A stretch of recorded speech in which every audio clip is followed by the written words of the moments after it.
What a day at the Mandalay Bay. Oh, wow. It is time for some snap judgments. Big Ten Media Days, a hit with the Buckeyes. I thought it went pretty well, to be honest. I had a great time. I mean, we're just going to dive in. This is Austin Ward. I'm Jeremy Birmingham. I felt like I had intended coming into this. I was rankered up, ready to be annoyed by Tony Petitti, and I think that's where we have to start because he was the first speaker of the day. But I actually thought, like, for the most part, I thought he had a pretty good handle on why the Big Ten is handling things the way it is, and it didn't seem flighty. It didn't seem like he hadn't thought it through. It didn't seem fly by the seat of their pants. It seemed like, hey, we believe the Big Ten is the best brand in college football, and the Big Ten deserves its stamp to be on whatever the next iteration of the college football playoff is. And I think that's great. I just still struggle with the idea of, like, how can they make other leagues bow to them? I don't think they will be able to. Yeah. And it was amusing to me because we're sitting there listening to Tony Petitti, and about midway through, you're kind of like, I think he might be right. Well, because he was very convincing. I do think he might be right about the way this should go. Now, but the way things should go generally has nothing to do with how they do go. And for a guy like him, I also disagree vehemently that he says an 8-4 Big Ten team should be in the playoffs. I mean, like, that's crazy. You can't compare the playoff format of college football to the playoff format of the NHL, where 16 out of 30 teams make the playoffs, or the NFL, where half of the league makes the playoffs. Yeah. If we had a 64-team college football playoff, that's fine. 8-4 gets you in, but you have to be elite of the elite in this current era to be a playoff team. And I think maybe that's overstepping the line of saying, well, we believe the 9 conference games and the power of the Big Ten. Like, that's perhaps advocating a touch too far. But other than that, I don't think he's wrong about why they feel like it's the right approach. I personally think 4-4, 2-2-2-2-2, or whatever it is a much better system than the 5 and 11. I do believe that the automatic qualifying bids put a greater emphasis on conference games and a clearer path to getting to the playoff, and it also removes some of the human element with the College Football Playoff Selection Committee. Some of that's going to exist forever because they're still going to have to do the seeding, and then we would argue over that. I think I don't think that Big Ten is going to get their way, or that Tony Petitti is going to get his way. What is interesting is that Ryan Day appears very much to be in lockstep with Tony Petitti. And that's important because minus the championship game weekend. Well, yes, but in terms of number of conference games, in terms of getting to AQ spots, expanding to 16, I think Ryan Day is on board with that, and that's significant because, as we've talked about in the past, is Ohio State going to stand up and make its voice heard for this thing, or can they do this with Fox and Big Noon Kickoff? Can they do this over here with the CSC rules and College Sports Commission and collectives and all those other things? And, like, Ryan Day is absolutely speaking up about that stuff. And Ross Bjork, I think, is taking a very active role in that. We have a conversation with him that will be for Freaky Friday this week, so stick around for that. But, as we shift gears and away from Tony Petitti and then focus more on the Ohio State impact here, Ryan Day is clearly one of the voices of college football. Yeah, and that's a new role. It's something you have to earn your way into. And I think, we've asked him before, like, as one of the national champions that are still a head coach, do you feel obligated to step in? And he said he's growing into that. And he said every year it feels more comfortable. But the Big Ten needs people to advocate for the Big Ten. And we have watched him do that. I think that this is a good example of it the whole day. I mean, he started his day on Tuesday with us and said, hey, 4 AQs is the way to go. Now, again, I don't think that a championship weekend is good for the Big Ten. I think that it's reckless to let your first and second place teams, who are going to be in the playoff no matter what, have to play a 6 seed that may end up getting someone hurt or end up costing them a game and losing a game and a losing positioning and losing seeding. Like, I think that's silly. But if the Big Ten... I think the silly part is maintaining the championship game with 1 versus 2, because those teams are both definitely in. Right. They're both, if they get to that point, they will have earned it. They will be very, very good physical football teams, and then they have to go beat each other's brains in to try and win a trophy. And very likely have to play each other 3 games later. Yeah, it's madness. I think that the idea of the championship weekend is great if you have those 2 teams there, but not playing. Right? Just waving? Yeah, you have 3, 4, 5, and 6, and let those teams play, and then you settle it from there. I think that's better. I think I'm okay with that concept, but to have those teams play again, like the SEC is not going to do that.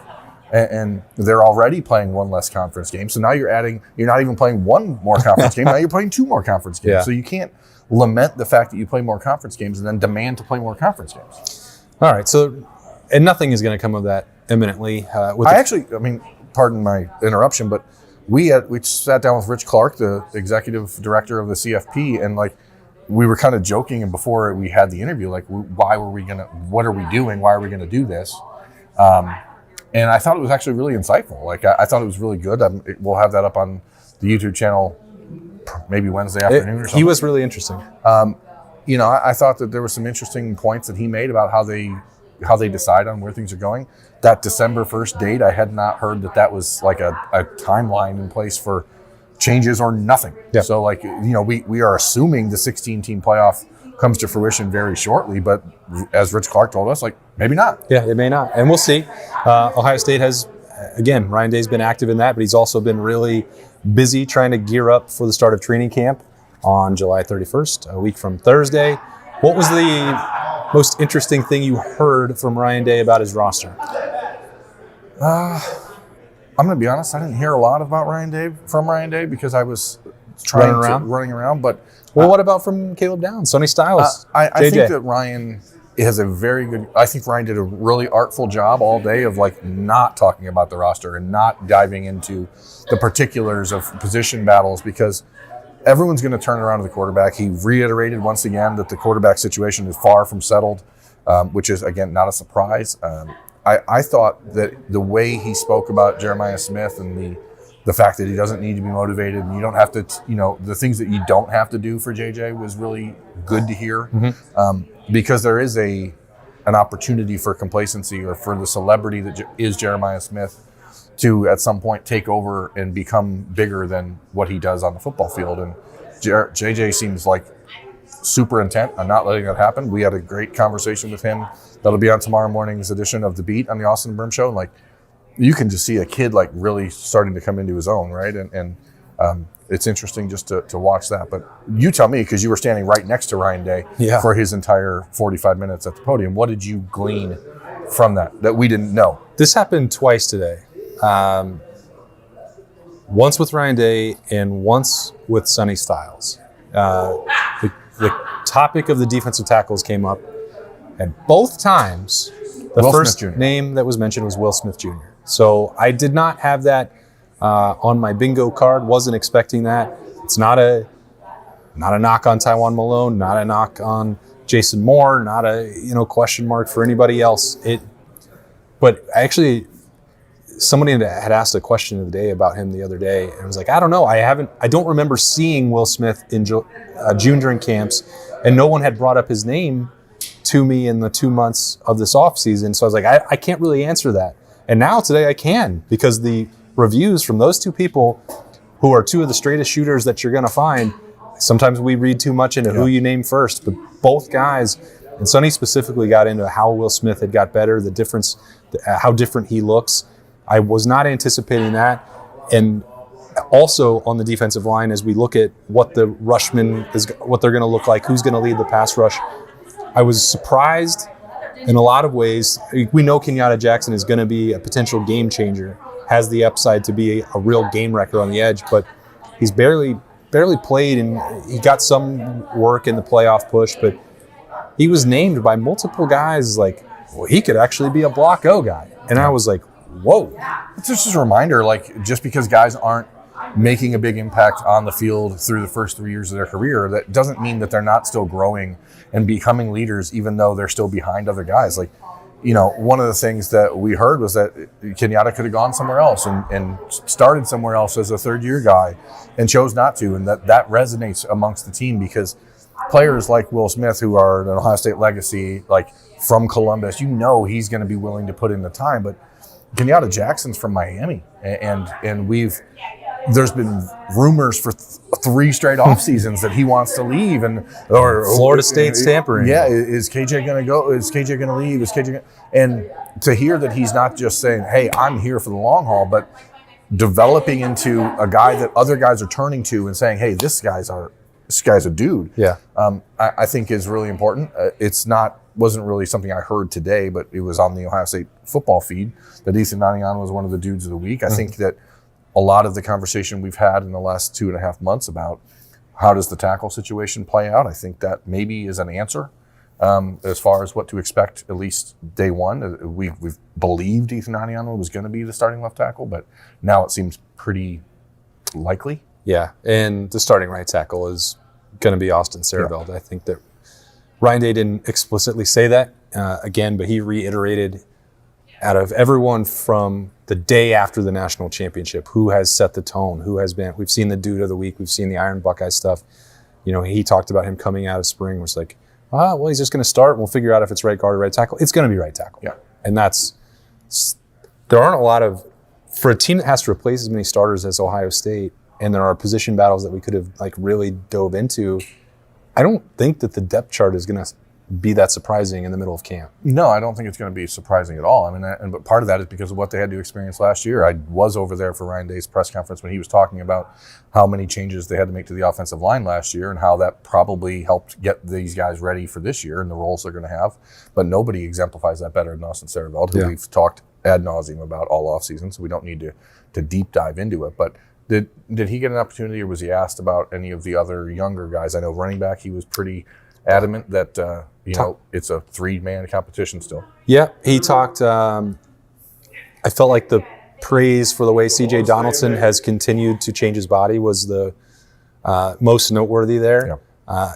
I think that goes all the way back to February with some conversations that we had with Carlos Lockwin. Like, you guys need to pay more attention to what he's doing and the way he's changed and what this might look like for him at Ohio State. He's continued that. Yeah. I think mat drills and winter workouts were really productive for him. And then that momentum, I think, has clearly sustained itself throughout the summer. So I'm still on alert. I think that C.J. Donaldson might be the guy who leads Ohio State in carries. That could be an overreaction again to just hearing 15 more seconds about Ryan Day talking about him. But I think that's happening. And the Bo Jackson thing, I think he tempered it a little bit. He did say 3-man, but then the follow-up was specifically about Bo Jackson, what that role could look like. He's like, we're going to get into the year. We've seen these guys have great springs before, and then the season is a different monster. I'm still very excited about what Bo Jackson did in March and April. July 31st is going to be a different animal. Yeah, I mean, Ryan Day is almost always, or whatever head coach is here, is almost always asked about the young guys that we haven't seen. Was there anybody that was discussed? Did anybody ask about Turbo Rogers or anything else of the new guys that enrolled in May that we haven't heard about, especially defensive? No, usually that does come up. You're right, but I don't think that the conversation got to that point because some people decided that they needed to ask, hey, how do you beat Michigan? And that knocked Ryan Day out of, I thought, what was a rhythm. Yeah. Good conversation. It turns out, Berm, you have to score more points. I feel like that question is something that deserves to be asked but in a much different manner. That's not the place. Yeah. I mean, yeah. And also, if you ask the question, how do you beat somebody? In every game, you have to the answer is score more points. Either score more points or take less strokes. Yeah. I think let's figure out a different way. Yeah. But I don't want to figure out a different way. I like that system. Yeah. Oh, the point system seems to be. You're on board with that? Yeah. You and Tony Petiti. If we're talking about changes to things, I don't think we should change that scoring more points wins games most of the time. I think that is a tried and true system that is really been in the sweet spot for sports. You've become such a Tony Petiti sycophant.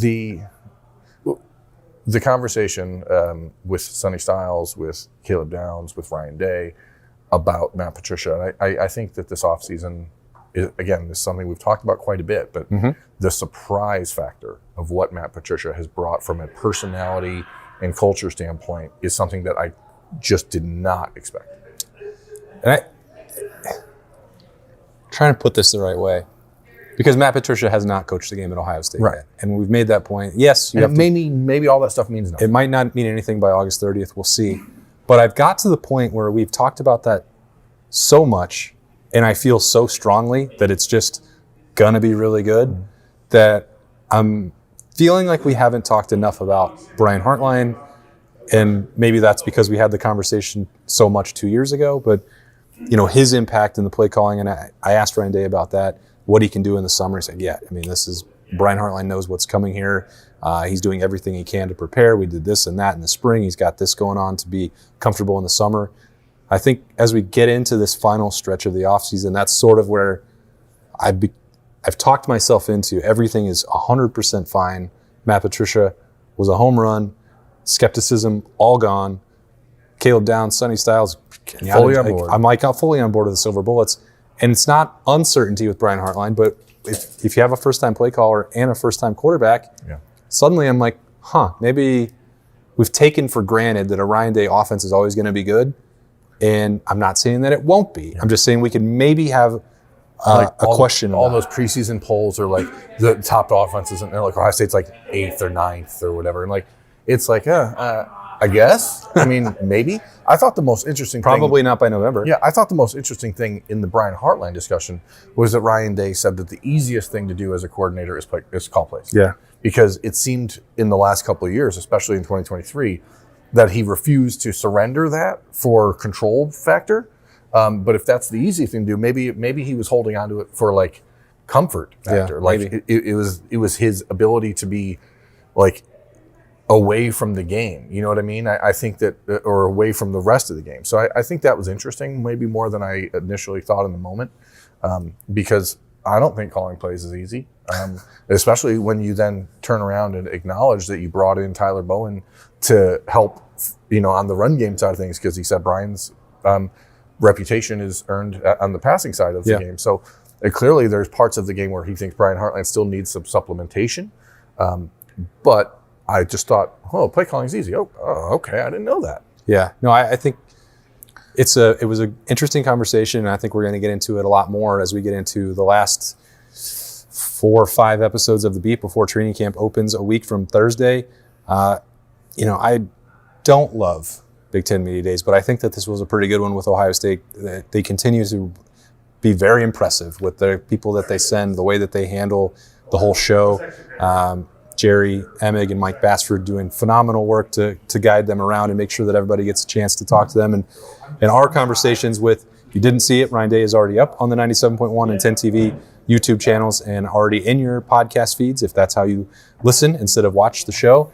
Tomorrow morning on The Beat, we will follow that up with our conversations with Jeremiah Smith, Caleb Downs, and Sonny Styles. So keep an eye out for that. And thank you for watching Snap Judgments on a Tuesday in Las Vegas. Goodbye.